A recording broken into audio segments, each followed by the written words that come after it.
Good evening বন্ধুরা, শুভ সন্ধ্যা। এখন এই দেখো আমার ঘড়িতে দেখতেই পাচ্ছ প্রায় পাক্কা 6টা বেজে গেছে।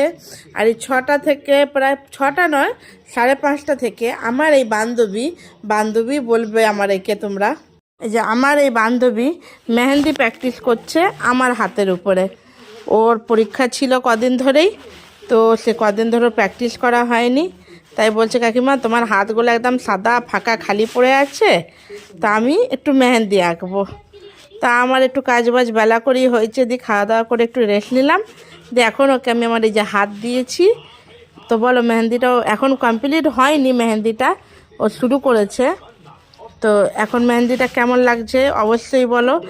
আর মেহেন্দি কমপ্লিট হবার পর আমি পুরো হাতটার ফটো তুলে তোমাদের সাথে অবশ্যই শেয়ার করব। এই দেখো মেহেন্দিটা পরানো হয়েছিল, পিছনের কালারটা অতটা ভালো আসেনি, কিন্তু পিছনের ডিজাইনটা ভালোই করেছিল, সামনে কালারটা ভালোভাবে এসেছে।